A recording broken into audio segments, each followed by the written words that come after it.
journalist is Mr. Siddharth Pandey. He's the editor, investigation NDTV. Over the past 2 decades, he has covered a wide variety of topics ranging from politics to environment and human rights. His work has been acknowledged in India and abroad. In 2003, he was judged India's best journalist by CNN International for his work exposing corruption in railways by policemen. In 2008, his series on illegal mining won the silver medal by Transparency International and was a finalist at the Panda Awards, also known as Green Oscar. In 2014, he was judged as the best TV journalist of the year by NT Awards. Well, thank you so much. When I was invited here, I never realized there would be such a multinational audience out there, and it's just a pleasure to see you all, meet you all, because I think as journalists, we also want to hear from you, and I think it's a great opportunity to have so many people from so many countries. I want to in fact begin by asking you how many of you are from countries where cricket is played, or how many of you have an interest in cricket? I mean, are you from countries that play cricket? Well, India of course is crazy about cricket. There is a link, in fact, interestingly, between cricket and television, and the way, in fact, we have got all the channels we have. I don't know if you've switched on a dish TV. You have so many channels. Interestingly, we only had one state-sponsored channel called Doordarshan, owned by the government. So, in fact, that particular channel had a monopoly on what you saw. And it's actually in 1995 that there was a dispute about broadcasting a cricket match, and that went to the Supreme Court of India. And the Supreme Court finally said that the airwaves are the property of the people. They don't belong to the government, they belong to everybody. So from one channel, which is the government channel in 1995, we have 800 channels today.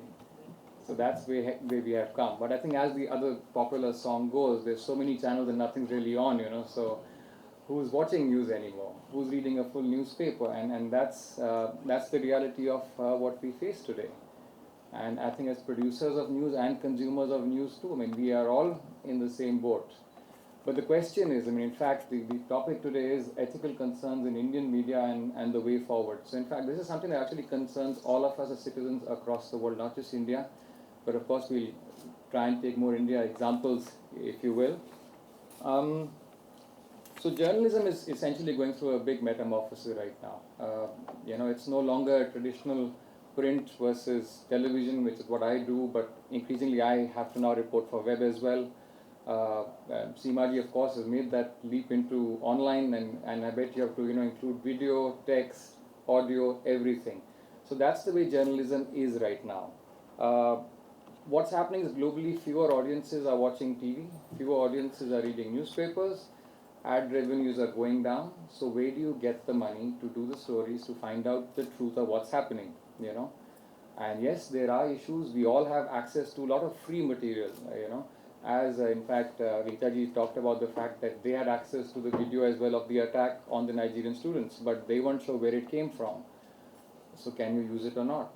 And yes, there is competition because we're a TV news channel, and if you don't show it, someone else will. But more importantly, if we can verify on the ground that this is indeed something that happened and people saw that this happened, it's important to in fact show those visuals, because we need to catch the people who did this.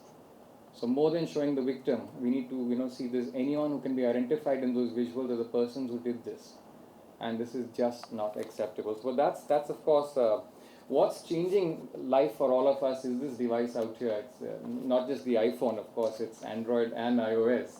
So in fact, the cell phone has changed the way we now produce news and consume it as well. I'm not sure how many of you have actually sat through an entire news broadcast and seen an entire bulletin. I don't think many of you have. But most of you must be getting news on Twitter or notifications or updates on your phones, and that's the way news is both produced now and consumed. Shrinking newsrooms. So we've seen actually newsrooms across the world shrink. There have been layoffs, massive layoffs across the world. We've had channels which have actually, channels and print combined, which have actually shed 800 people in one go. And that's like slaughter on the floor. So I mean, if you're a journalist, it's interesting times. I wouldn't say it's bad only, because there are new opportunities for you as well. Just to give you, some statistics, in the US, for example, between 2001 and around 2001, around 4 lakh people were employed in the print medium. So they were, journalists who used to write for the print, and that declined by 54% March last year. So almost 2 lakh jobs, 200,000 people who were working for print in the US lost their jobs, and that's half. But at the same time, what's interesting is that digital news and outfits created jobs. So if you're working in print, you could shift to online. I mean, if you could make that transition. And so, in fact, the online jobs increased from 90,000 to almost 2 lakh in March last year, more than, in fact, the jobs that were lost in the print, traditional print media. News companies have, reduced journalistic staff, and journalists no longer have the expectation that they'll be employed full time. So in fact, new technologies challenge one of the most fundamental truths now in journalism, and that truth basically is the fact that the professional journalist is the one who determines what public knows about the world. So as journalists, often we feel that what we tell you is how you perceive the world. That's no longer true, and that's because of what technology has done. You all have access to the same media, but the problem is it news? And that's the most worrying thing. We have to sift through the difference between what is news and what is not news. What's happening is, of course, the fact that the revolution in journalism has also created opportunities. So traditional media, the print media being bought over by the .com media, if you will. Jeff Bezos there, off Amazon, bought over the Washington Post, and for $250 million. He doesn't really know what to do with it, but he bought it because he felt that okay, something needs to be done, and perhaps I'll support journalism. So in fact, if you have Amazon Prime, you get a 6-month subscription to the Washington Post. So the newspaper, in a way, online now gets bundled when you buy Amazon subscription. So that's essentially what's happening to the world. It used to be the other way around, So but now, of course, the news gets sold to you as a bundle package of what you have. So in fact, in the midst of revolutionary change now, I think the need for responsible and accountable journalism is more important than ever before. And the reason for that is that we have news, and we have fake news, and we have views, opinions, but just what is news? And the problem is that with anything which is being put online, there's a great potential to create mischief, to divide societies, and we are seeing that happen across the world. So in fact, the need is right now for responsible and accountable journalism. Now, the problems. Okay, now the problem is, a lot of you are students, I assume, and we've all perhaps, to find out, what's the answer, turn to Google or perhaps a little bit of Wikipedia, or what. Journalists do it a lot as well. I mean, we wouldn't like to admit it, but hell, if you've got a deadline, let's just quickly check it.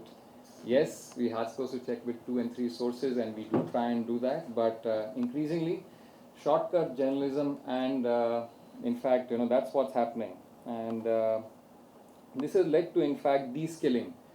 And by de-skilling, I mean that, the traditional journalistic expertise of professional practice, of fact-checking, reporting, going back and doing background research is just not happening enough. And that's one of the big problems that journalism and journalists face today. And that's because our newsrooms are reduced. The pressure is immense. You can't really twiddle your thumbs and wait because the next guy will have it either on air or even faster on the website. But it's leading to shortcut journalism, and that's really dangerous. Fake news. Now, fake news is a big problem, and Nitaji was just talking about the fact that that's something that AP is helping to try and also identify fake news. You may have also one U.S. President, U.S. President Trump, in fact, often talks about the fact that there's a lot of fake news. I mean, he hates the New York Times, and CNN is enemy number one. It's because whatever they say is just wrong and it's rubbish and it's fake. And of course, I think the Democrats say that a lot of fake news also got Mr. Trump elected as well. So both sides of the coin. Why is fake news, a problem? Fake news is a problem because these sites pretend to be the original news website. If you are not careful, so when you go online, you'd actually think, and they'll quote what looks like a quote from a reliable source, but it's not a real quote. So when you are reading, when you form your opinions and you take action on those, thoughts and opinions, you are basing your information on fake news. It's such a problem right now, and it's a real concern, and I'm glad that AP is actually doing this. In fact, as of today, both Facebook and Google are launching services. In fact, Facebook is rolling it out to 14 nations today, to hundreds and millions of their consumers. When you now search for something, they will actually have a icon on top that will tell you that you want to know how to identify fake news. So it's going to try and help people sift through that. Google's doing the same as well. Fact Check, PolitiFact, Snoops, these are all systems and software that will try and tell you that, look, when someone says that this was a real fact or not a real fact, they'll try and help you do it. Now, why is Facebook and Google doing this? And that's because, of course, many countries right now are faced with issues, and with journalists, you can hold us all accountable. All of us have been journalists for years. We've spent our lives doing this, and we are responsible. Our necks are literally on the line, and we know our integrity, our name, and so we make sure that we double check, we triple check. However, with fake news, you can end up destabilizing continents. You can end up creating panic. You can start riots. So, in fact, Chancellor Merkel out there, this week, her cabinet, in fact, has said that they will start now, they're pushing legislation, that if websites don't help bring down fake news, they will start fining them 50 million euros, and that's a law that they are planning to bring about. It's gotten that serious. And the problem is, again, you as consumers of news, it's very difficult to find out what is fact and what is fiction. And that is where fake news comes in. So that's a real problem that faces us today. It's obviously taking away eyeballs away from us as well, and readers, but there are other issues at stake. Now, the thing is tabloid journalism becoming mainstream? For those of you, I think I'll just read the concept of breaking news. I think we've reached an absolute ridiculous situation of what breaking news really is. 800 channels, so you really have to do something startling to grab your attention. I'll just translate for you, and without quoting the channel, which you can anyway make out. It's breaking news there, and it's not like Tendulkar had scored a century or something. It's basically saying that it's raining heavily in Delhi. Now, if it's raining heavily in Delhi, is that really breaking news? Perhaps the prices of umbrellas are going to go up or something, but is that what breaking news is? So, sensationalism is what essentially is driving everything nowadays.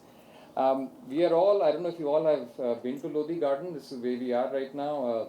Have any of you managed to walk around? This is a beautiful Lodi Garden that we have, out here. I was amazed, and some time ago, to actually watch this broadcast. I wouldn't have believed it myself. A very responsible channel, which has got more TRPs than my channel, and in fact, more TRPs than any other channel. At 9 o'clock, which is considered prime time, ran this 1 hour program, and the program was based around the Lodi Gardens.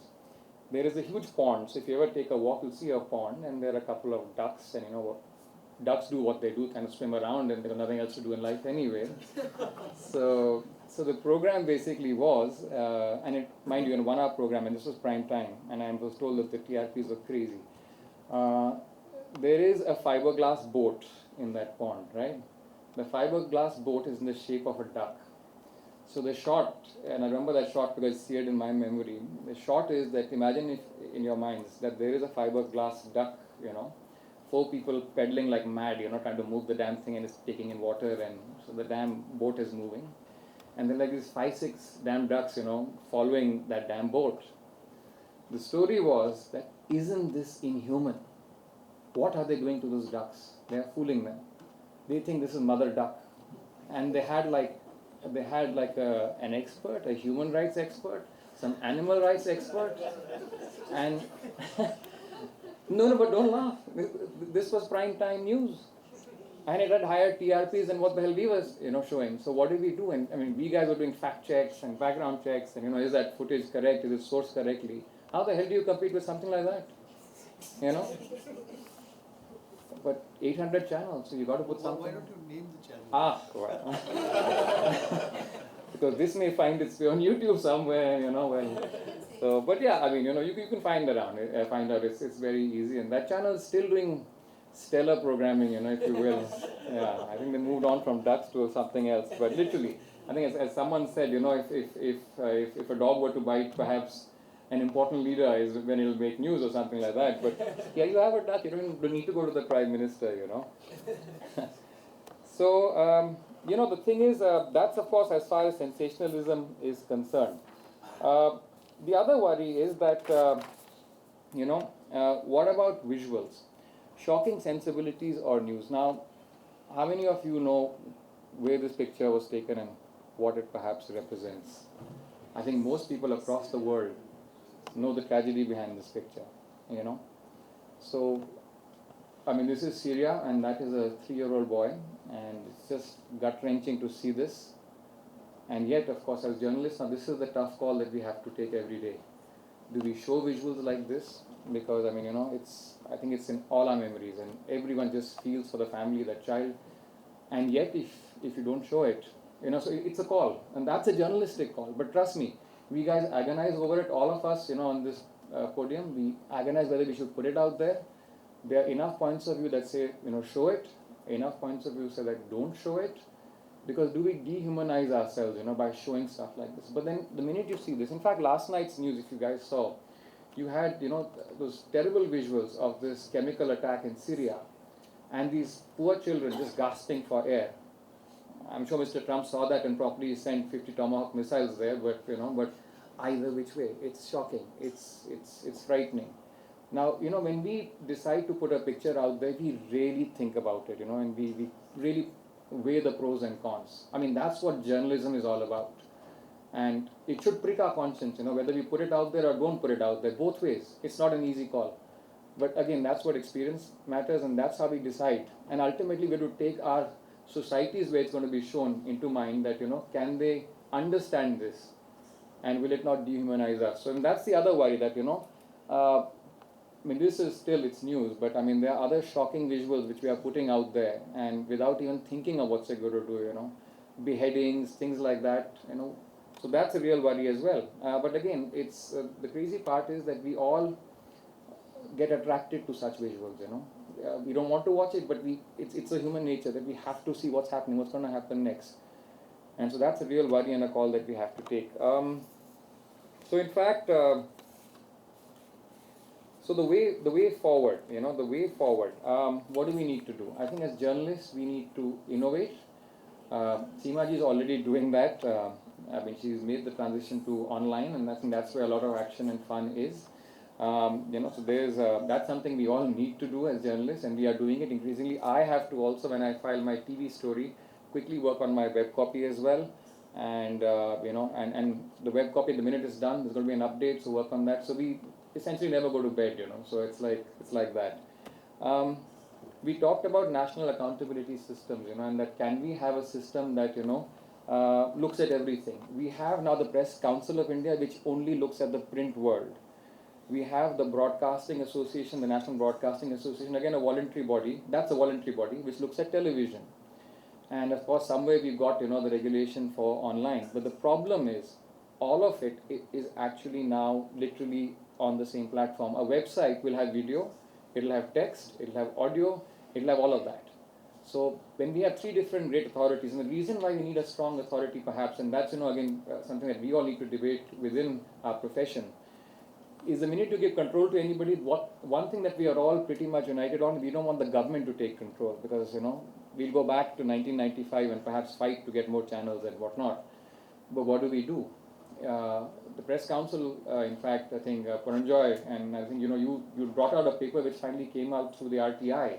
You know, you'd worked on some of the problems there, and it got buried until someone, you know, filed a right to information or freedom to act, you know, law, used that, and got that document out. I mean, this should have been put out there as a discussion point for all of us, you know, to figure out how to fix the system. So now, do we need to get a national accountability system in place? You know, so that's something that we need to think about as well. Credible internal systems. I'm again, and you know, AP has this system, and you know, as Vinita was telling us that they signed this document. Now, my thing is, as journalists, how often have we, especially the younger people who join us, do we sit them down and say, listen, this is what you signed up for. This is what you will and won't do. When you go out and tell a story, you will not, you know, take shortcuts. To give you a very quick and simple example, and this is what happened in Delhi, there was a case, and there was a school in Old Delhi, uh, near Jama Masjid. So in fact, that area is pretty densely populated. So there's a school there, and one of the journalists and his girlfriend actually went and did this story. And the story was that in this school, the kids who are going there, the teacher is prostituting those kids. She's sending those children out for prostitution. Cycles, and that was enough. People went to the school. Literally, they were stone pelting. They burnt a few cars. I mean, not even the teacher's car or whatever, it's anyone's car. I mean, but when a mob goes, that's what happens, and that's the power of the media, It can unleash this. The teacher, her clothes were torn off. There was immense anger, like, how could you do this, And of course, the anger part is justified, but of course, there are ways to deal with that. She was taken to the police station, and as it turned out, by the evening, we discover that the journalist, the journalist's girlfriend, he'd actually used his girlfriend. He'd, morphed her face so he couldn't see her face, and she herself had pretended to be a student at the school, saying, "I'm being prostituted." It was the journalist's girlfriend who'd actually done this. It wasn't the school. It wasn't a kid in that school, but in fact, the journalist's girlfriend who did this. Now, by the evening, there was firing. The police had to be called. One person died. One person was killed in this firing. Now, my thing is that, okay, by the evening, we realized what the truth was. The guy was sacked. And of course, interestingly, later on, he's gone and become now a PR person for a corporate. So, I mean, that's, what do you know? There's life after hell. You said it? Uma Khurana, I named someone. Yes, Uma. So, teacher Uma Khurana. And my thing is, as journalists, we all The channel head was Sudhir Chaudhary, now the head of Z News. I have no hesitation. I can name. The channel was, what was the channel? Live India. Live India. Now, again, I don't think the channel ever asked them to do this. But the thing is, you have to have enough checks and balances. When the story makes such strong accusations, you really have to check. And that's where, I'm sorry to say, experience and literally your guidelines come into place. And the editors have to be hauled up. Editors cannot go on, well, anyway, that's a separate topic. But by the evening of that particular day, can you imagine what had happened? One man was dead, cars were burnt, this teacher was humiliated, her clothes were torn. How do you even begin to apologize and say sorry to her as to what the hell happened? And that is a power of media, but that's also, where we have to be responsible. But that's just us trying to control our own sphere. The problem with now fake news and other things is it's not even in our control. At least with us, people will get sacked, and hopefully we ourselves will push for prosecution because it makes us all look bad, and we all work very hard to get where we've gotten. So, credible internal systems, that's what we need. Is there an ombudsman? Someone who's independent of the channel, who you could just call up and say, listen, I think this channel just showed BS, and I think it's absolute BS and we need to check it out. Is there a third neutral person that we could call? Our channel has one, but do others have it? So that's another thing. And the last point, of course, and someone in another seminar like this asked me that, we often ask our politicians to declare the assets, what kind of money they have. Because a lot of journalists, a lot of journalists work very hard and they literally get killed doing what they do. But there are a few black sheep, even in our fraternity, who end up getting very rich, and they do it through dubious means. So in fact, we are often asked that, we ask our politicians, and in fact, Prime Minister asked his cabinet ministers to declare what assets they have when they join office. So by the time they leave office, if they've made multiple gains, we'll ask them that, look, what's the great mantra to your financial success? So perhaps, as someone suggested, even journalists do this as well. So this is just, again, food for thought and possible ways to reform. So, well, anyway, thank you for listening. I want to go for discussion. Pranjay wants to add a few things and more things. You know what Siddharth said himself did a sting operation. I want to mention this. There was a lawyer, his name is R.K. Anand, okay? He was disqualified for a short while. He was fined a pittance, a judge disqualified him. Why? This is the infamous BMW case, right, Siddharth? Yeah, I didn't do that. You didn't do it. You didn't do it. It was his channel. All right, he didn't do it. What did it show? That here, where they were trying to influence a witness, and there was collusion between the defense lawyer and the prosecution. It exposed corruption, and on the basis of that sting operation, the particular lawyers concerned were for a brief while disgraced.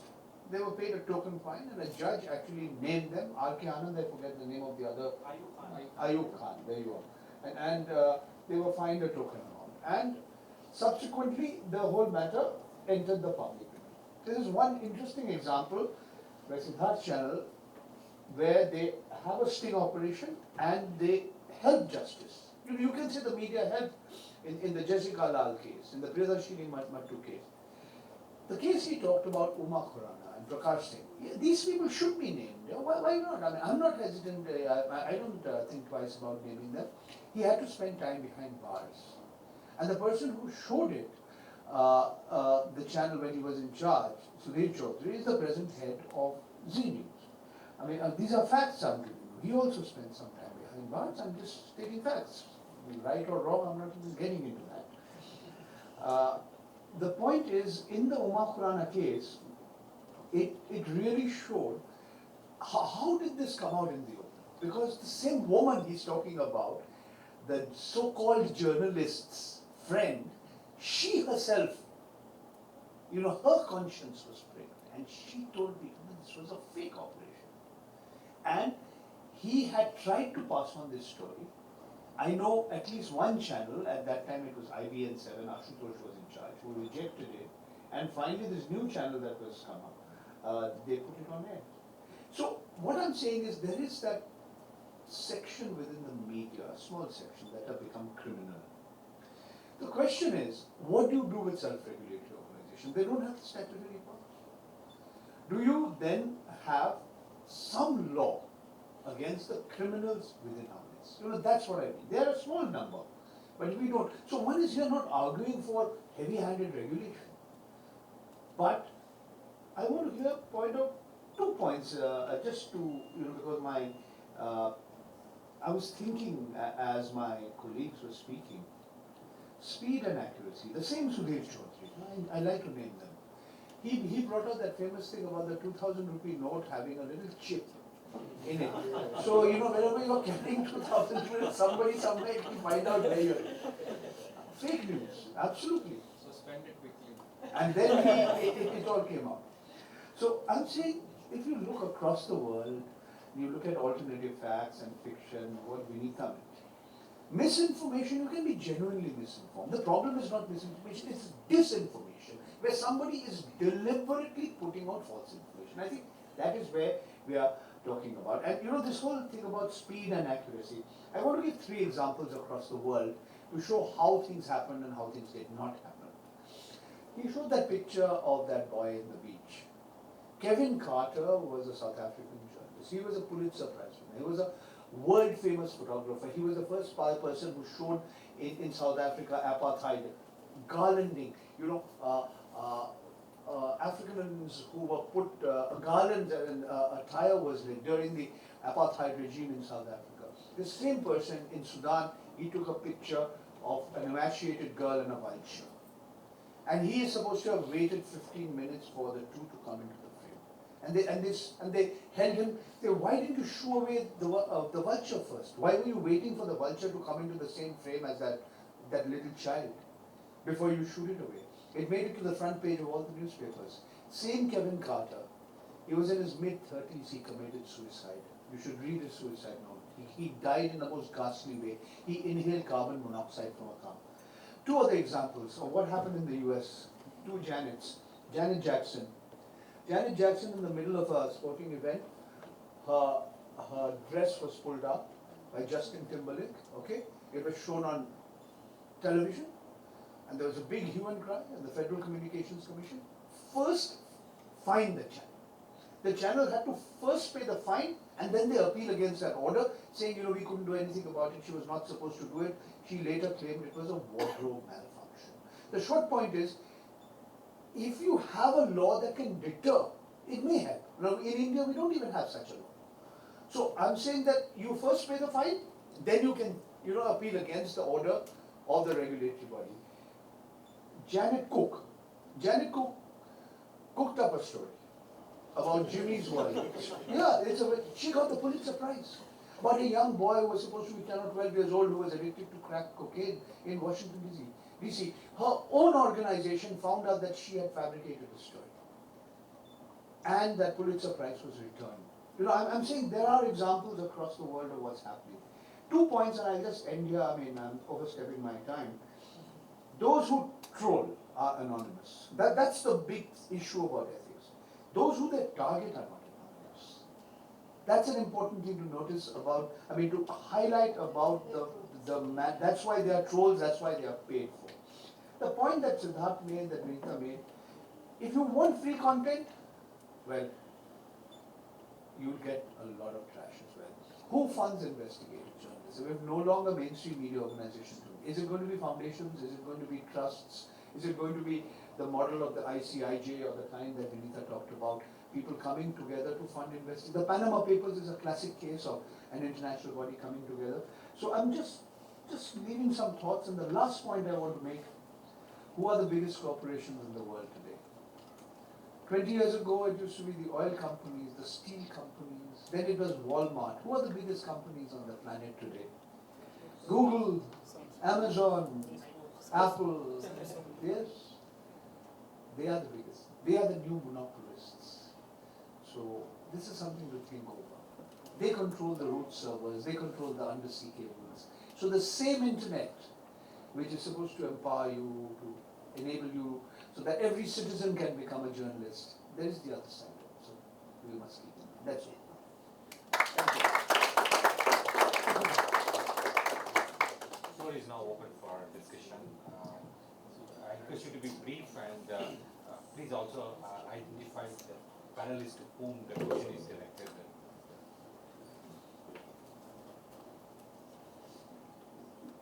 Good evening all. My name is Don Williams. I'm from Stratford University. The question is to the floor, so anyone can help me answer. Basically, I love when SARS started mentioning names because that has been my concern. Because when the news first went out about the whole thing that happened about the African student, the headline said, 5 African students, Nigerians, killed, murdered, and ate an Indian student. First they killed him, they murdered him, then they ate him. Okay, there's a twist to it. Then they got arrested. Then later on they got released. Then another side of the story said the child went home and the doctors did autopsy and found out that he had overdosed on cough syrup. Now, they didn't come back to tell the time they found out that they did the autopsy. The only news that went out was they killed 8. Now, my question is, this news channel who posted this on the media, nothing happened to them. No one mentioned the name. Now, when the other Nigerian student was being attacked in the mall, 3 days later they said arrest has been made, 6 people, no name. All we saw was what? 6 people from the same video. That means they saw the faces of the people and they made arrest. But we still don't know the name. This person is still injured. Something that will help him out now is to know that these people who attacked me have been arrested. Now, this is my question. Is there a way the same media can help push this thing? Because I've been listening, all of you have been pushing for one thing. You want a law that will help filter the fake news, and you also want a law that will make sure whoever gives fake news should be punished. Now, is there any right body that can help this? Because, truth be said, the office of this person who you make this file to might also be that corrupt or not corrupt. Now, if this person is corrupt, maybe it might be our great-grandchildren that will be able to fight this. But we want quick solution because years ago, okay, just last year, if I'm not mistaken, when the Congolese student was stoned to death, the thing went up, then it died down. Now, this one that happened of recent just brought back every single thing. Now we are going back. And if we don't follow it up now, we rest assured in 2 more months, it will die down until another one comes. So my quick question is, if the governing body that you want to bring this law does not bring it, which other way around it can you go to make sure this law is passed? Thank you.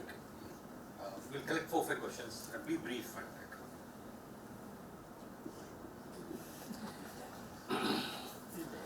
Good evening, sir. Actually, I wanted to speak quickly because I had another meeting to attend to. That's why I pleaded my colleague to just give me the chance to put this question straight. Actually, what my colleague said is I wanted to put a little more, I want to buttress on that fact that Indian government or Indian people or the people in India or the people of India need to educate the Indians that Africa didn't fall from the sky to India directly. The Prime Minister went to 18 African countries. We have 54 in Africa, right? He visited 18 African countries. What was he doing? Soliciting for trade benefit, mutual relation, and he was still selling the Indian educational system, telling the Africans, please come to my country, come and study.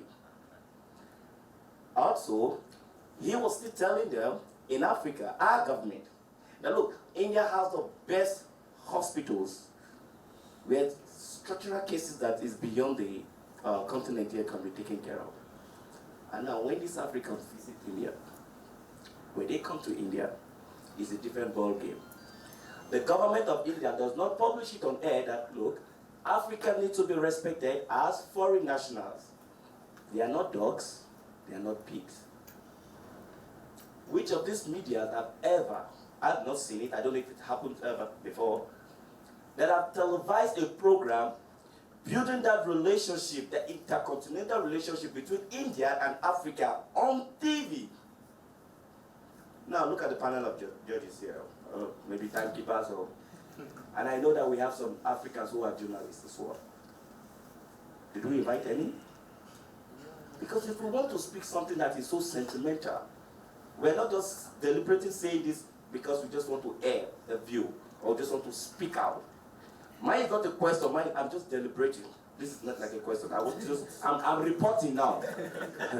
So you see, I am even thinking that if this is online, that means this is not going to be fake truth. It's uncensored news. If it were online. The period, I'm so sorry, the period that this incident happened, how many government officials in India, how many media, mom just said something like they are independent media, they are international media. Well, she said something, you see, we have a lot of questions, but I just want to be brief. The stories are so conflicting that it's so annoying.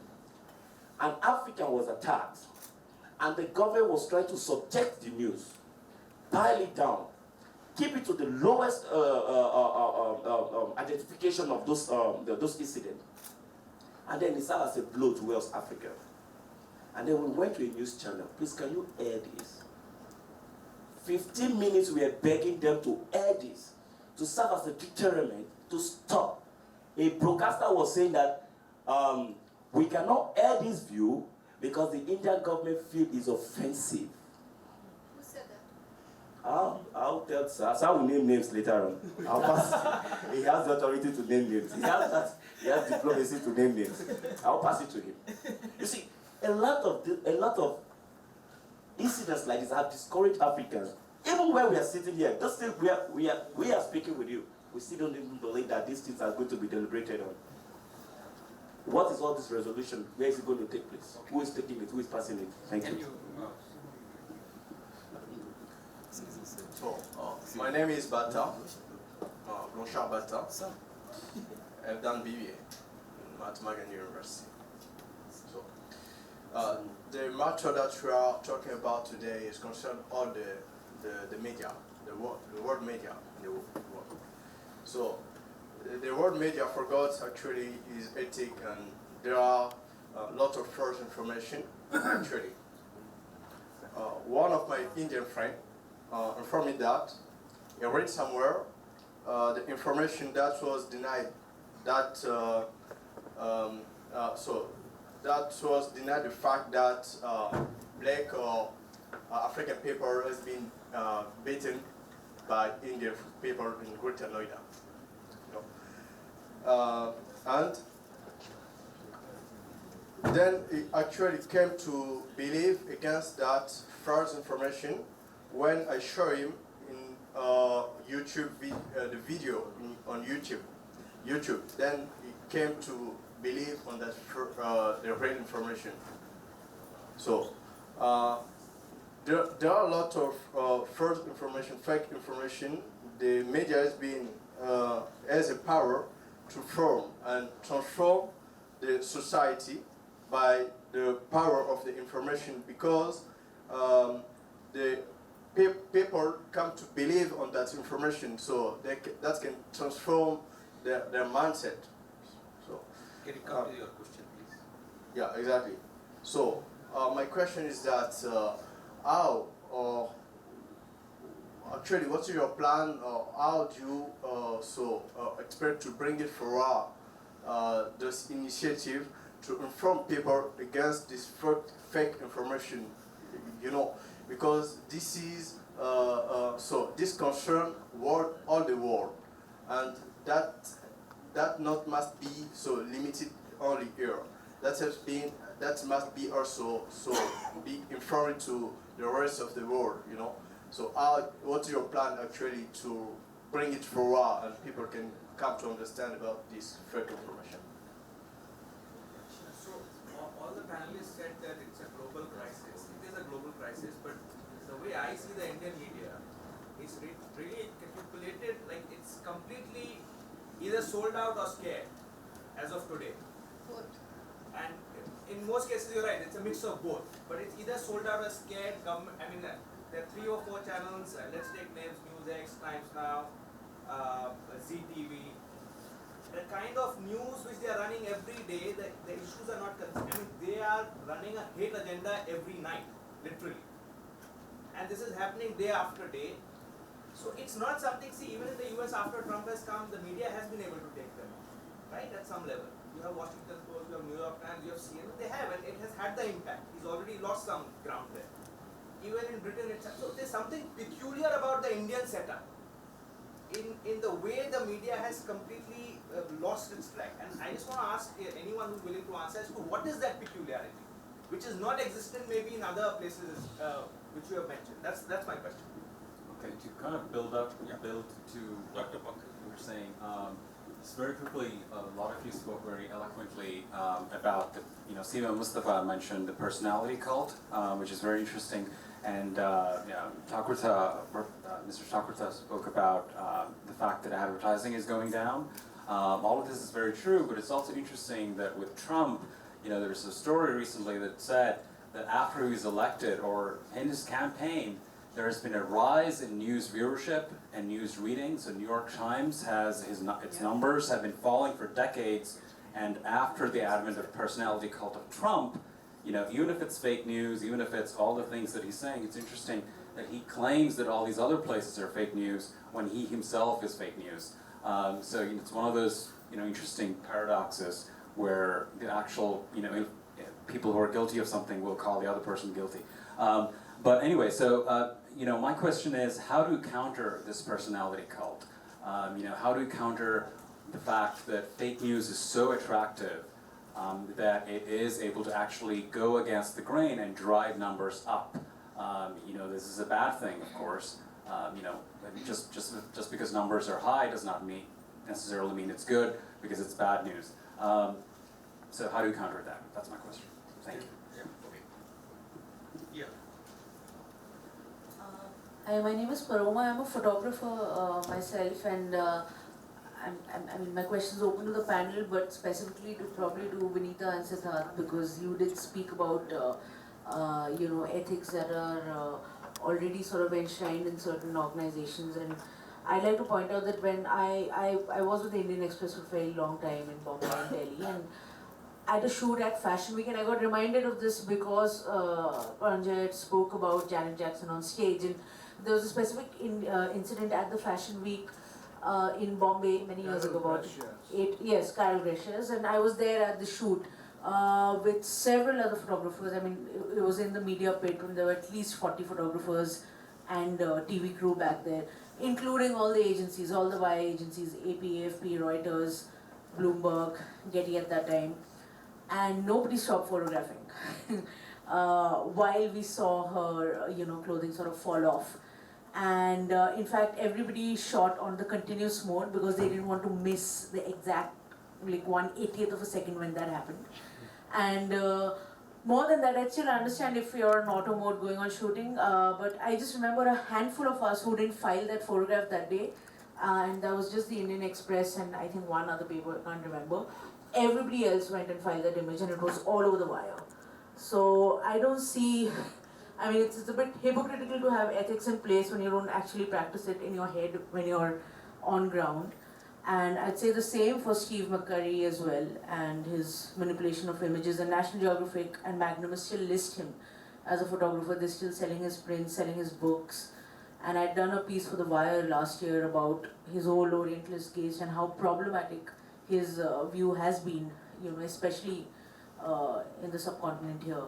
And it's the same for this other AP photographer 2-3 years ago who'd won a Pulitzer Prize of a Syrian rebel with a gun, and he had photoshopped all the other photographers out and claimed it as an exclusive. And the same thing has happened again in World Press Photo this year with, I'm forgetting the name of the photographer, who's done this extensive project in Iran about life in Iran, and it's apparently all staged, and he's won it in the daily life category. In fact, I tweeted to World Press myself, and they sent me a very meek response immediately saying that, no, but you have to look at our guidelines, we have our own checks and balances in places as well, and that's all they had to say about it.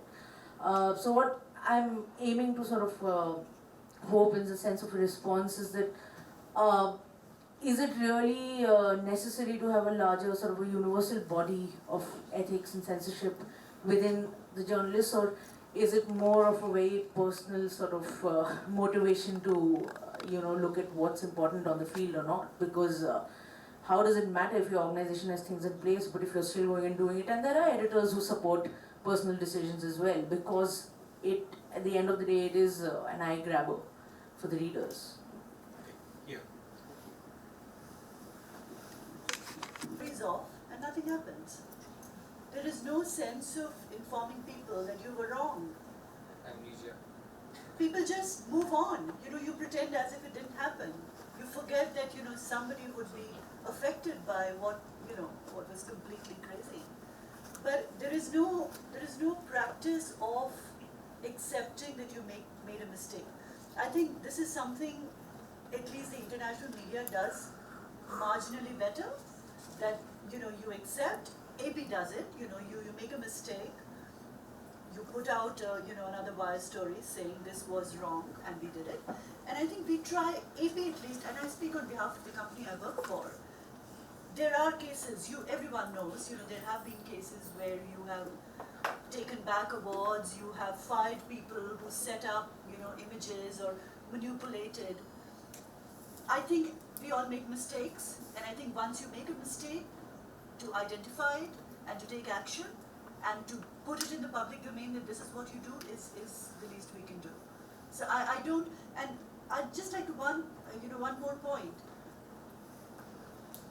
Reporting, being a journalist is subjective. So, you know, in many ways I find it's a tenuous, what you show in an edit is what you choose to show in an edit. How you look at something is a point of view. So as Siddharth said, we try our best to present facts, but sometimes there is a part of who you are in what you show and what you film and what you say. Because, you know, there is a subjective element to anything you write or show or shoot or speak. So I think it's no point ignoring, you know, that there is a subjective element in all of what you say or do. But to the best of, you know, facts as you see them, as you present them, you need to be honest to yourself. That's how, you know, that's where the entire sort of guideline in terms of what you can or should or should not do as a journalist is important. Editors need to make that call. If everyone shot Carol on the runway, you know, and her clothes falling off, maybe you didn't stop filming, but I think you come back and you have a conversation with your editors. Is this something we should be showing? Some people will decide, you know, to show it. Some people will morph it and show it. Some people will decide not to run it. It's a call it's an editorial call. And let's accept that running companies, running the media, is commerce too. You need to make money, you need to have audience, you need to have the ad revenue. So these are calls, we are private, sort of privately owned, corporate owned, whatever kind of owned channels. And you take an editorial call. I don't think, you can judge it. I mean, it's tough. It's tough. We probably, I don't remember what we did with it. I don't think AP ran that picture, but I don't remember. It's a call you have to take. You need to discuss, debate. I think when we covered this Nigerian incident, I think the main problem that we are facing as journalists and the media is that we are no longer calling a spade a spade. The issue was of race. It was not just a crime. If you treat it just like the government is saying that it's just a crime, you're going to ensure, like somebody here pointed out, that it's going to happen over and over again. It is it's racism at its worst, in its most violent form. Today we had a leader who was also editor of The Organizer, who has said, Tarun Vijay, that it wasn't a crime because we live with our own blacks who are in the south of India. Can I quote? Yeah, just go. Member of Parliament, Tarun Vijay, belonging to the Bharatiya Janata Party. Exact quotes. If we were racist, why would all the entire south, Kerala, Tamil, Andhra, Karnataka, why do we live with them? We have black people around us. This is Tarun Vijay, So, Member of Parliament. yeah, so when you have this mindset, and if we are not going to cover it, and if we are not going to show it, we are not going to be able to educate the people who read it, and we are not going to be able to avert this crime again and again from happening. We are very violent to our own, we are a very racist community, and this is something somehow the media has always been very, very reluctant to portray. Maybe it's because of the matrimonial ads, or maybe it's because of the Fair and Lovely advertisements, or it's because of the big, powerful ad industry, which is continuously differentiating between the white and the black. So that, I think, is a very major problem. The other thing, and that's a question, I think it's an important question, and something that I would really like to think about and write about it, is what is the peculiarity of the Indian media. And I can think at just one go so many things. I mean, one is, of course, India, obviously it has become very clear that we don't have the democratic institutions as strong and vibrant as the Americans have it. It's very, very clear with the kind of resistance to Trump, how vibrant the democratic institutions there are. And the media is part, in a democracy, one of those institutions which is supposed to question, which is supposed to put pressure, which is supposed to bring out the facts without fear. We are crawling. And the entire media is terrified. It is controlled, but it is now terrified. It was controlled under the last government also, completely controlled. Big money in the media, big editors taking big money. You don't even know the extent to which we are controlled. And now we are terrified. So we've got both. I think that we are actually supposed to keep that distance between ourselves and the government, where we can question them and not become their cronies. And the last point that was raised is about media houses declaring who own them. Yes, I know that I can go and find out what the funding of it is, but we also say there are a lot of political parties who are running channels. And there should be a scroll there telling you that this is the political party that is behind it. If there is a very big corporate funding, and that corporate is also working with the government, and which is also doing various things, then there should be a conflict of interest that should be declared by the channel, that this is the money we have, and this is where it's coming from, and this is why we are either not covering this, or when we cover it, please take it as sponsored. So there is a lot to be done. Unfortunately, we are not doing it. Who's going to do it? The National Broadcasters Association, I think, has already been told what a mess it is. The Press Council of India doesn't exist, it's just a name. There is no organization within here that can take a position. They're all compromised completely. I've been part of some of them. Maybe we need to set it up. We've been talking about it. We think of experts, we think of senior journalists, retired journalists. We've all, Sukumar is sitting here, I don't know how many hours we have spent on trying to find out what to do. We don't have an answer. You know, I have very little to add to what my colleagues have said. I think as soon as we stop distinguishing with what is considered public interest and what is of interest to the public, I think it's very important. The public can be interested in pornography. So if that is what sells, then are you going to only purvey porn? This whole thing about are our viewers, are our listeners, are our readers, are they citizens first or are they consumers first? And at the end of the day, it's as basic as that. Do you treat them as consumers or do you treat them as citizens? So it's again your notion of information as a public good or information that is packaged. And here, the person over there who was asking about personal ethics, you know, it's saying that just because you have a remote in your hand, that's good enough regulation. It's not actually. It's not. And therefore the question is, what is the kind of regulation? Siddharth says you don't want the government to do it, but the government wants to control you. The question is, we have in India, we have instances of bodies, of constitutional authorities, which have on different points of time played its role. It's not that they've always done it properly or done it to the best. I'll give you 3 examples. The Supreme Court of India, the Election Commission of India, the Controller and Auditor General of India. They've been funded by the government, but they are in the constitutional scheme of things, independent, autonomous. They're supposed to be. The same notorious bureaucracy in India can act in an independent manner in the run-up to the elections, maybe in the rest of the before the elections only, that once in a while they start growling like tigers, rest of the time they're like mewing like kittens. But wait, even within the Supreme Court there are judges who are activist judges, proactive judges. They are accused sometimes of overstepping their limit. And there are judges who have been very, very subservient. And that's true equally of the Controller and Auditor General of India.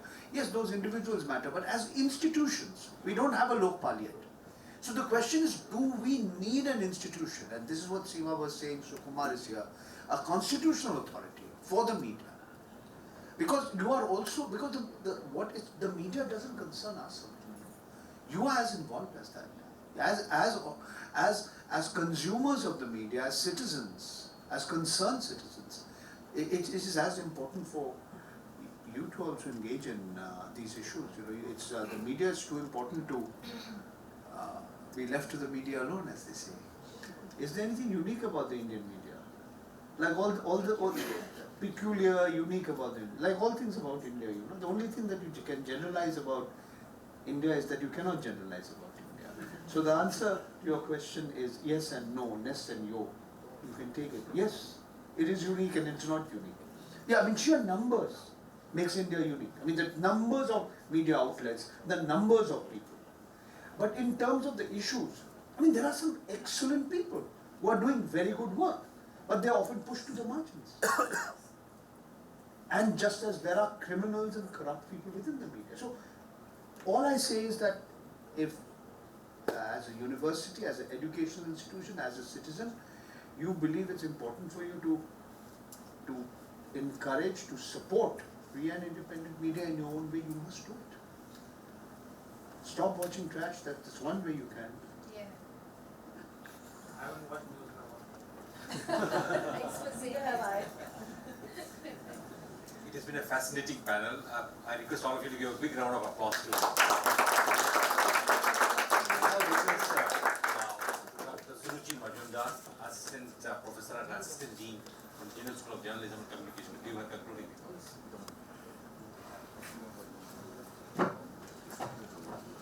On behalf of the OP Jindal Global University and the Jindal School of Journalism and Communication, I would like to thank all our distinguished speakers today to spare their valuable time for joining us today in this forum.